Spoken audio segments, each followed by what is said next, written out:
Bienvenidos a la semana 9, al tema corriente eléctrica, que estamos continuando en este curso virtual de física de cuarto año. En la segunda parte del curso nosotros comenzamos a trabajar con lo que es electrostática, es decir, la rama de la física que estudia los efectos de una distribución de cargas puntuales en reposo.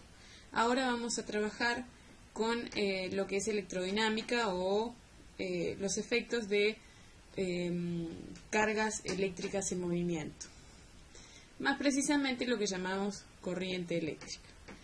¿Con qué objetivo trabajaremos esto? Bueno, justamente para seguir analizando la relación que hay entre los campos eléctricos y los campos magnéticos.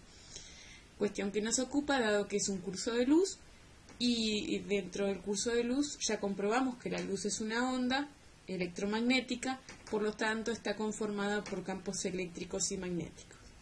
El tema de esta semana nos echará luz acerca de la relación que hay entre ellos.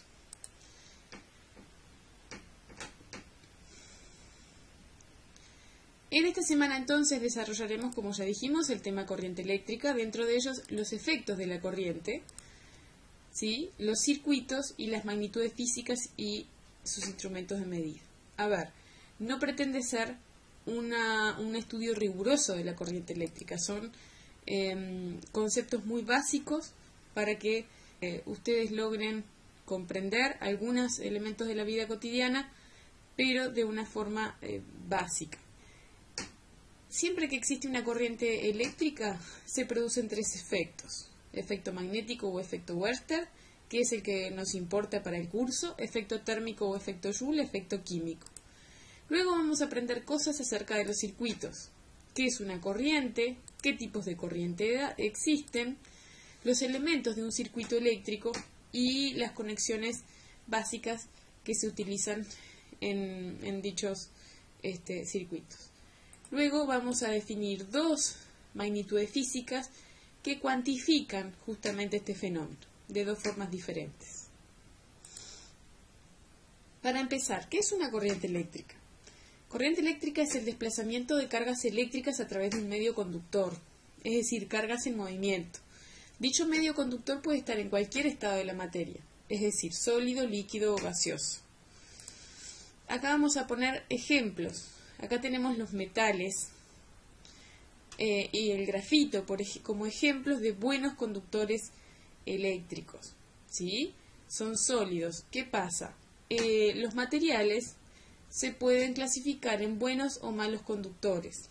Si volvemos a pensar en la estructura molecular de un material, recordaremos que esa estructura molecular, bueno, está conformada por átomos. Esas configuraciones tienen determinadas características.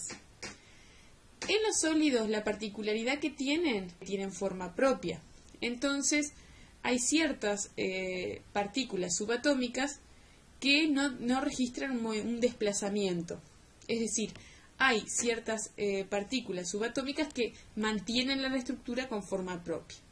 En los sólidos, esas partículas subatómicas que mantienen al material con forma propia se refiere al núcleo, donde están los protones y los neutrones, ¿sí? Y además algunos electrones que están fuertemente enlazados al núcleo. Ellos son los que mantienen la forma propia, es decir, no hay desplazamiento de esas partículas, pero sí hay desplazamiento de lo que se denomina electrones libres. Los electrones libres son los que están más alejados del núcleo, por lo tanto tienen menor fuerza de cohesión y tienen la capacidad de ir desplazándose a través de la estructura atómica. Los materiales que tienen muchos electrones libres son aquellos que son buenos conductores. Por ejemplo, los metales o el grafito, ¿sí? Hay otros que no tienen electrones libres, o no es que no tengan, o tienen muy pocos, y por lo tanto se llaman malos conductores o también conocidos como aislantes. Aislantes perfectos no existen, siempre tienen una mínima cantidad de electrones en movimiento. Pero bueno, por ejemplo, la goma, el plástico, son elementos que tienen muy pocos electrones libres, por lo tanto nosotros les llamamos malos conductores o aislantes. Cuando tenemos un líquido, lo que se mueve en realidad son las partículas con carga eléctrica negativa, que son los electrones, y por otro lado, los iones positivos, que están formados por los protones y los neutrones. ¿Sí? Ambos se mueven en sentidos opuestos por tener cargas de signo opuesto, y la particularidad que tiene es que los iones son mucho más masivos. Recordemos que el 99% de la masa de los átomos está allí, en los iones. Entonces, si bien hay movimiento de iones, es mucho más lento que el movimiento de los electrones.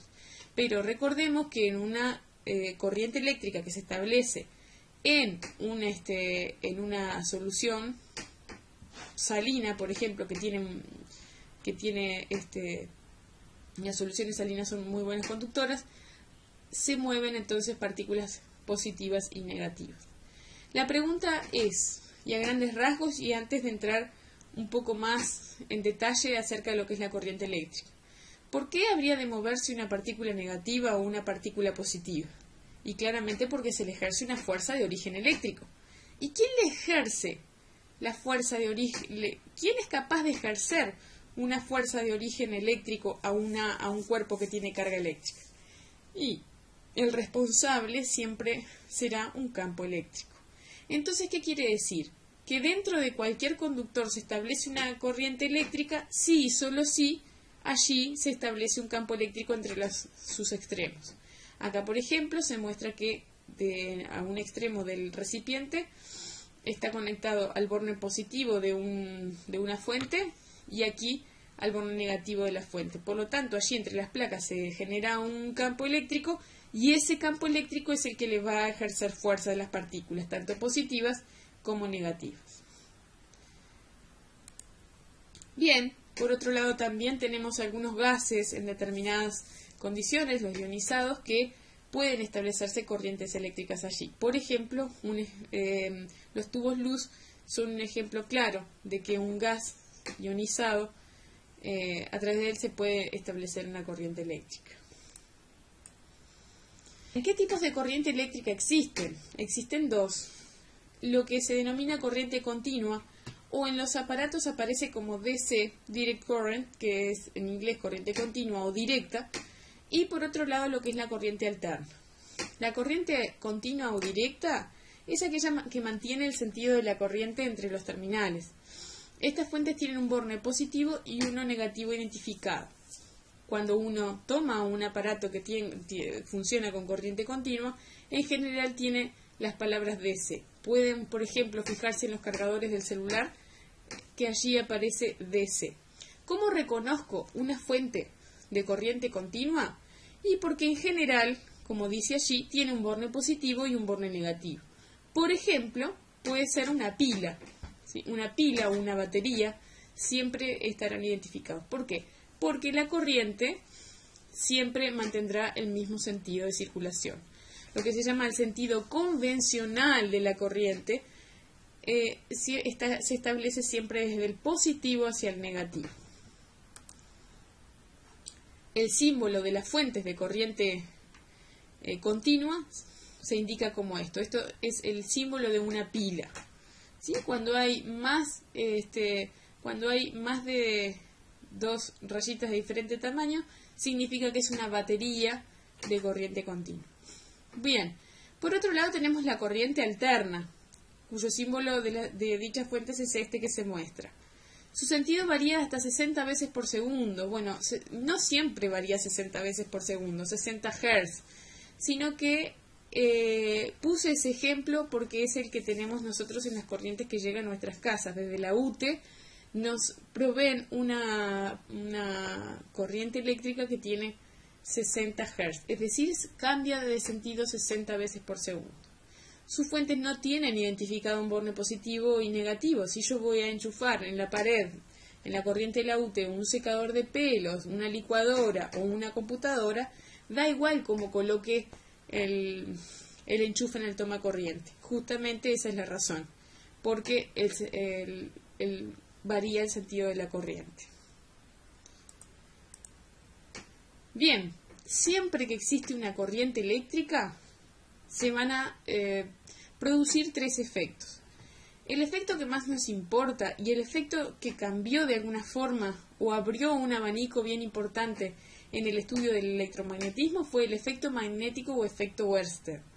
Toda corriente eléctrica genera un campo magnético a su alrededor. ¿Cómo lo comprobamos? Simple. Ponemos una pila por donde circula una corriente y debajo ponemos una brújula. Recordemos que la brújula es un imán, ¿sí?, que se orienta de acuerdo a los campos magnéticos que hay a su alrededor. Entonces, si ponemos una brújula cerca de un conductor por donde circula corriente, podemos registrar una desviación en ella, lo que significa que la corriente genera un campo magnético a su alrededor, ¿sí? Recordemos lo que dijimos hace 2 diapositivas atrás. Siempre que se establece una corriente eléctrica, ¿sí?, siempre que hay cargas en movimiento a través de un conductor, es porque alguien las hace moverse, ¿sí? ¿Qué es lo que hace que una carga eléctrica se mueva? Una fuerza de origen eléctrico. ¿Y quién ejerce una fuerza de origen eléctrico a una carga eléctrica? Un campo eléctrico. Esto quiere decir que entre los terminales de este circuito que se indica aquí hay un campo eléctrico. Siempre que hay una corriente eléctrica es porque existe allí adentro del conductor un campo eléctrico. Y ese campo eléctrico, a la conclusión que podemos llegar, es que genera un campo magnético a su alrededor. Pero ya lo profundizaremos en el tema que viene. Otro efecto que siempre está presente cuando hay una corriente eléctrica es el efecto térmico o efecto Joule. Toda corriente disipa energía en forma de calor y se manifiesta como un aumento de temperatura. No importa que sea mucho aumento de temperatura o pequeño, lo que dice este efecto es que siempre existe. Es decir, en las lámparas, como muestro acá, en las bombitas comunes, ¿sí?, ustedes saben que, una vez que están encendidas, aumentan muchísimo de temperatura. Y ese aumento de temperatura es energía que se disipa al ambiente y no genera luz. Es energía que no se transfirió en forma de calor, lo cual lo hace menos eficiente. Las lámparas de bajo consumo, que ahora están como muy recomendadas, son más eficientes justamente porque aprovechan mejor la energía que se les provee, transformando la mayor cantidad de energía en luz y no en calor. Por eso es que cuando yo toco esa lámpara está apenas tibia, prácticamente no aumenta de temperatura. Es más eficiente, pero reitero, siempre está presente el efecto Joule. En las heladeras, en cualquier electrodoméstico, siempre va a haber un aumento de temperatura. Y el tercer efecto químico, se produce cuando la corriente eléctrica es llevada a través de ciertas sustancias, trayendo como consecuencia cambios químicos en dichas sustancias. Si una corriente atraviesa agua con ácido, se descompone en oxígeno e hidrógeno. Lo que sucede en esas sustancias es que hay una descomposición. En química se estudian los métodos de separación de fases, ¿sí? Y este es uno de ellos que actúa a nivel molecular. Por ejemplo, ¿sí?, hay muchos métodos, por ejemplo, para pintar que utilizan este efecto químico. Los cromados, por ejemplo, se hacen a través de una electrólisis. Es decir, en uno de los terminales se coloca el material a pintar, por ejemplo, las llantas de las ruedas de los autos, es muy común que los quieran cromar. Entonces, hay ciertos compuestos que se adhieren de forma molecular al material, lo cual queda fijo y le da esa textura de liso y esa perfección. ¿Ah? Ahora ya hablamos un poco acerca de lo que es la corriente eléctrica, cuáles son sus efectos y qué tipos de corriente eléctrica existen. Ahora vamos a ir un poco más a trabajar con lo que son circuitos eléctricos. De alguna forma están presentes en la vida cotidiana y está bueno repasar algunos conceptos generales de este tema. Primero que nada, que un circuito tiene que tener tres tipos de elementos. Siempre tenemos que tener un generador o una fuente. Un generador o una fuente que lo que hace es transformar algún tipo de energía en energía eléctrica. Una represa, un aerogenerador,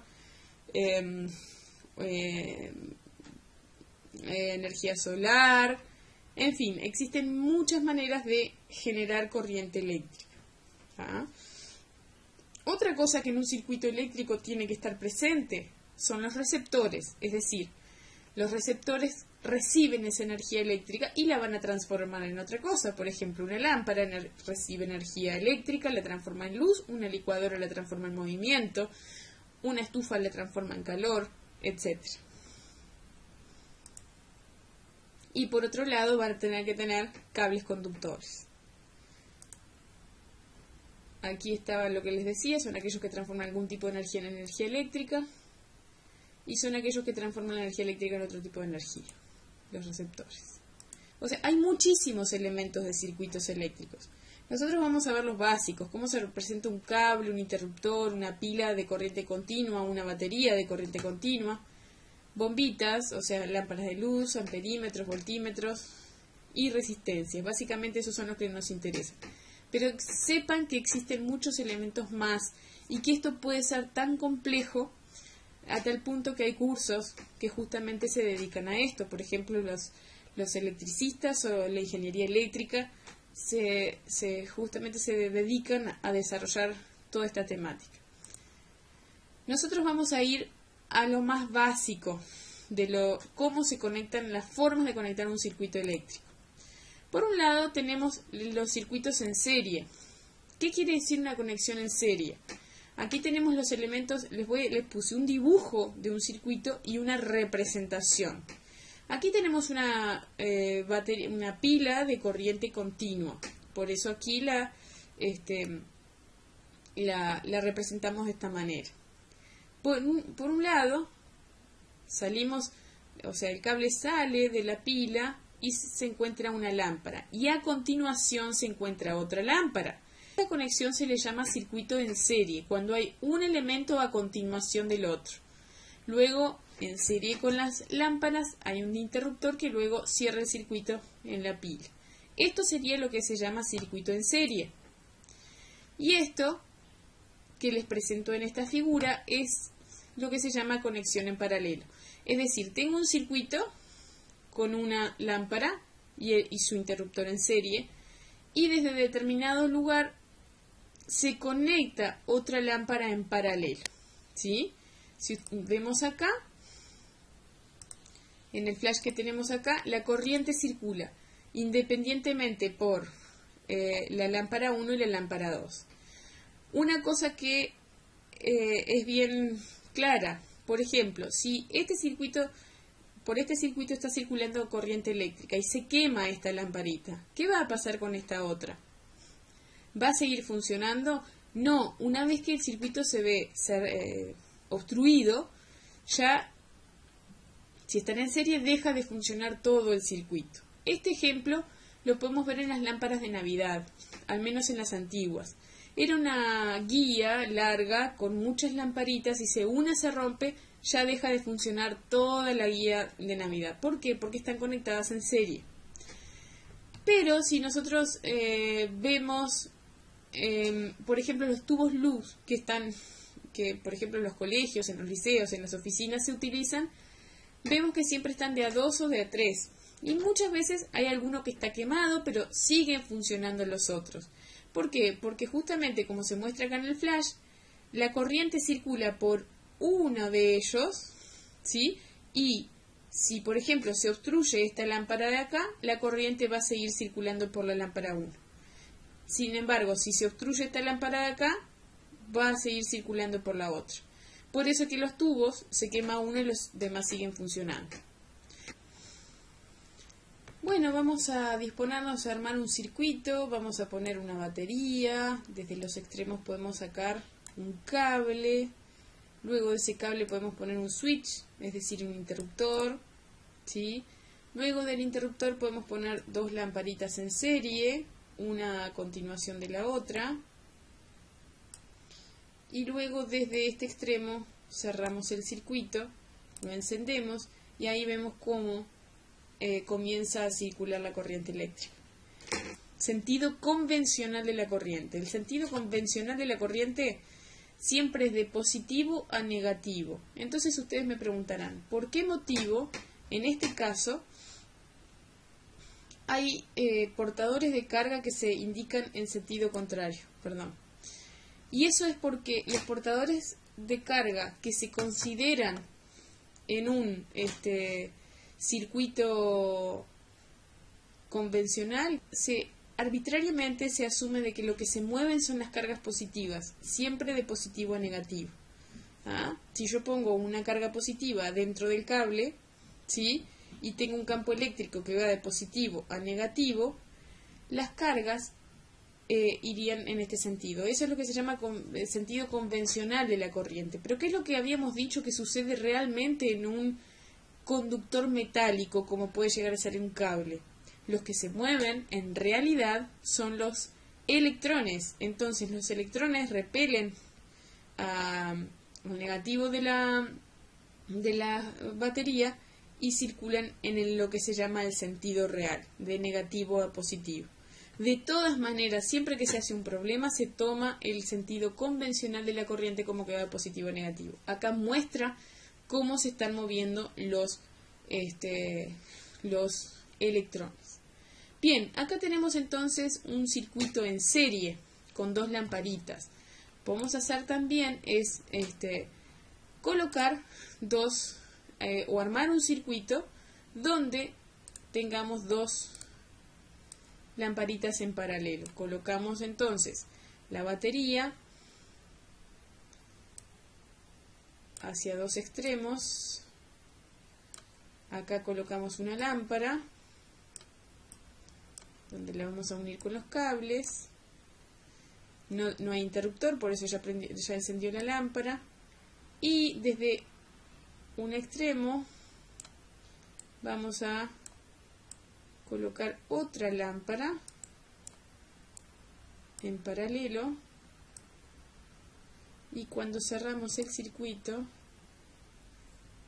viene por aquí y desde acá se une a lo que se llaman nodos.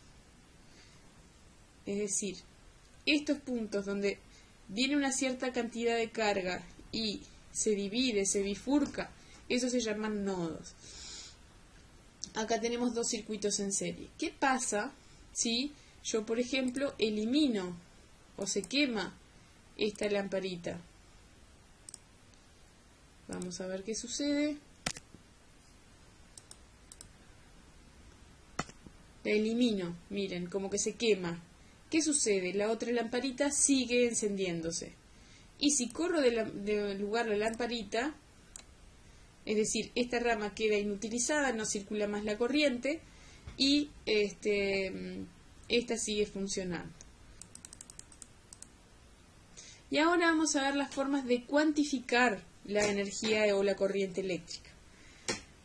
Hay muchas magnitudes físicas que la cuantifican. Nosotros vamos a ver solamente dos: lo que es la intensidad de corriente y lo que es la diferencia de potencial. La intensidad de corriente es la cantidad de carga que atraviesa una sección transversal de un conductor en un determinado tiempo. Significa, su unidad en el sistema internacional es el ampere. ¿Tá? Es decir, ¿qué quiere decir esto?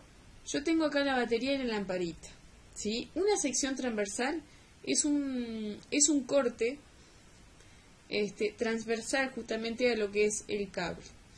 Allí, si nosotros pusiéramos un contador, podemos contar la cantidad de carga que pasa en un determinado tiempo. Yo, por ejemplo, puedo contar un coulomb de carga que pasó durante un segundo. Eso significaría que la intensidad de corriente es un ampere.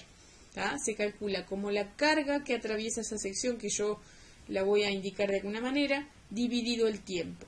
Es decir, si pasan 5 coulomb de carga en un segundo, van a ser 5 amperes, lo cual es una corriente bastante grande. ¿Sí? En el laboratorio de física siempre trabajamos con corrientes menores a 1 ampere. Bien, su instrumento de medida es el amperímetro y se conecta en serie con el elemento, al cual necesito conocer su intensidad de corriente. Es decir, yo necesito conocer la intensidad de corriente que circula por esta lamparita. Voy a conectar el amperímetro de forma con una conexión en serie con ella. ¿Sí? Entonces, vayamos de vuelta al simulador que estábamos trabajando. Voy a armarlo de vuelta. Voy a poner una batería, un cable, una lámpara. Necesito medir justamente la intensidad de corriente que circula por esa lámpara. Le voy a poner un interruptor que no afecta en nada, solamente me da el control para encender o apagar el circuito. Y en este simulador trabaja con un multímetro que es muy similar a cómo funcionan los multímetros en los laboratorios o los que utilizan los electricistas. Yo lo que voy a... Acá vieron que dice naranja, DC, VDC. En color cian están en ohm y en verde están algo que dice 15 y 3A. Las A significa que van a medir amperes, es decir, intensidad de corriente. El naranja mide diferencias de potencial, de corriente directa o continua. Y lo que está en color cian mide resistencia, que nosotros no lo vamos a hacer. Nosotros vamos a trabajar con un circuito por el que circula muy poca intensidad de corriente. Entonces acá el 3A y el 15A lo que me indica es el alcance de la escala, es decir, lo máximo que puedo medir con esa escala. Yo voy a colocar el selector, voy a encender el multímetro y lo voy a colocar en 3 amperes. Y ahora voy a encender esto y me marca que está pasando 1,5 amperes de corriente. ¿Ah? Si yo, por ejemplo, eso quiere decir que la cantidad de carga que pasa a través del amperímetro en una unidad de tiempo, es decir, la cantidad de amperes que pasan es de 1,5 amperes. La pregunta es, si yo corro del lugar este amperímetro, ¿cambiará la respuesta? Veamos. Yo lo voy a poner ahora luego de la lamparita. ¿Qué les parece a ustedes? ¿Cambiará o no cambiará? Veamos.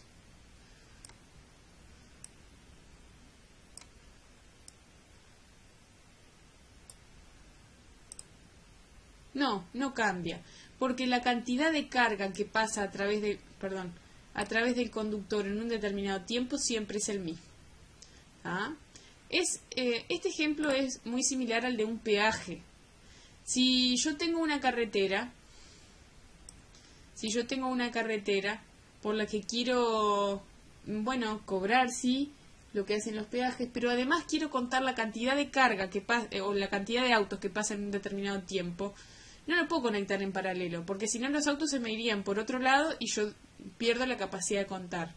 Yo lo que debo hacer es cortar la ruta y contabilizar allí la cantidad de autos que pasan.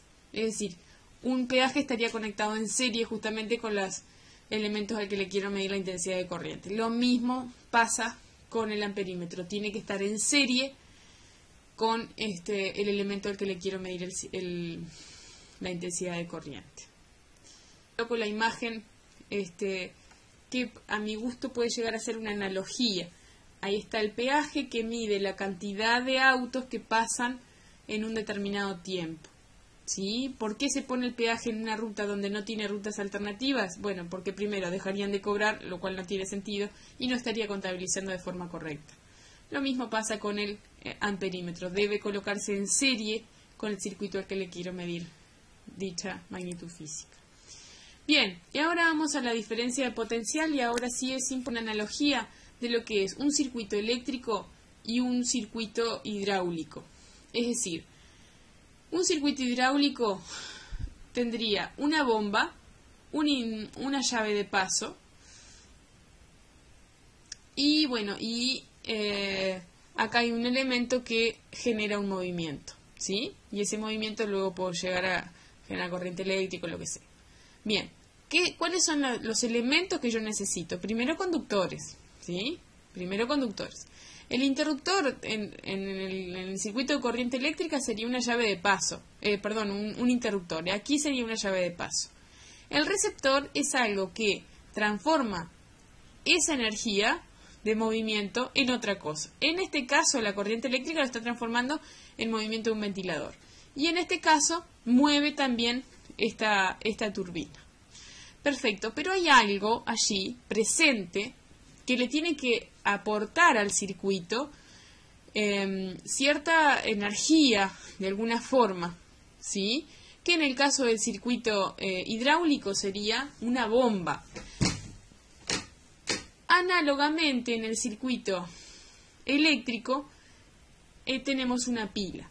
Es decir, acá hay algo, hay un salto que tiene que dar la circulación de esos portadores de carga. Hay algo que adquieren aquí en la pila para que puedan seguir circulando. Si yo desconecto la pila, evidentemente que no puede producirse más este movimiento. Ese salto que dan aquí, en el caso del agua, es energía que le provee la bomba para que pueda seguir circulando, ¿sí? Acá, en este caso, lo que genera la pila es una diferencia de potencial entre los bornes. Acá tiene 0 volt y acá tiene 12 volt. Es decir, que cuando el portador de carga llega a la pila, de alguna forma se le entrega cierta cantidad de energía por unidad de carga, que es lo que hace que circule que siga circulando la corriente y por ende generar efectos como este. En este caso hay una diferencia de presión entre un lado y el otro de la bomba. En este caso hay una diferencia de tensión entre uno y otro borne del interruptor, cuando este no permite que la corriente pase. La bomba es la que genera una diferencia de presión entre la entrada y la salida, y esto lo que genera es una diferencia de voltaje entre la entrada y la salida. El agua no circula, pero ya está presente en todos los tubos. Y acá la corriente no fluye, pero los portadores de carga eléctrica ya están presentes en todos los conductores eléctricos.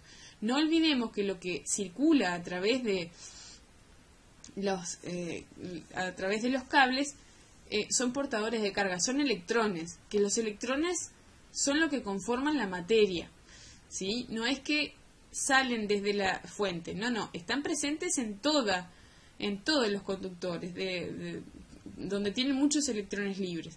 Lo que se hace es ponerlos a circular, es lo mismo que el agua. ¿Ah? Ahí se enciende, el agua va bajando las presiones, circula de la más alta a la más baja, o sea, mayor presión y va disminuyendo hasta que la bomba le entrega presión. Y acá va entrando, va circulando de positivo a negativo. Sigue habiendo diferencia de presión o tensión según el caso, pero es menor.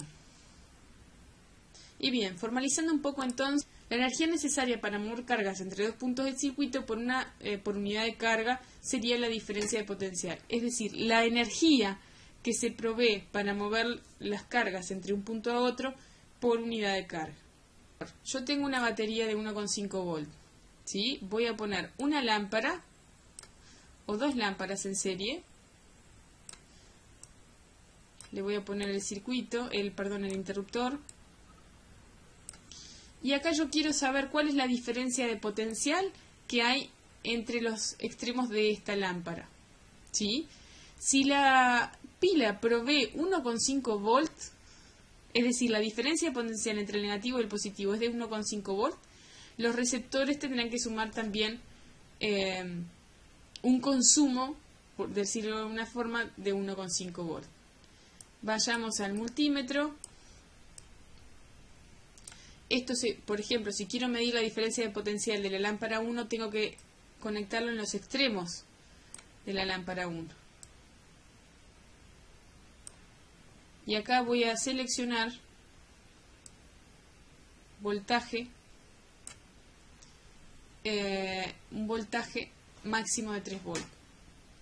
Y ahí me mide que esto es más o menos la diferencia de potencial que hay entre las lámparas es 0 más 0,75. Veamos qué pasa si yo mido la diferencia de potencial entre la otra lámpara. También es 0,75. Es decir, si yo sumo las diferencias de potenciales que consumen los receptores que están en serie, va a ser la misma diferencia de potencial que entrega la fuente que tenemos aquí. ¿Tá? Recuerden, el amperímetro siempre se conecta en serie, la diferencia, el voltímetro siempre se conecta en paralelo. Estoy estudiando la corriente eléctrica en un curso de luz, es la pregunta. Comprobamos que la luz es una onda electromagnética. ¿Qué es una onda electromagnética? La onda formada por campos eléctricos y magnéticos. ¿Por qué se mueve? Bueno, y ahora vamos a hacer como un resumen, algo que yo ya dije, pero me gustaba dejarlo escrito para que ustedes lo puedan entender mejor. ¿Por qué se mueven las cargas eléctricas en un conductor, ya sea en un gas, en un líquido o en un sólido? Porque se le ejerce una fuerza. ¿Quién le ejerce la fuerza a las cargas eléctricas? Los campos eléctricos. Entonces, siempre que se establece una corriente eléctrica dentro de los conductores hay un campo eléctrico, efectivamente. ¿Y qué genera toda la corriente a su alrededor? Toda corriente eléctrica, el efecto Wörter fue lo que vimos, genera un campo magnético.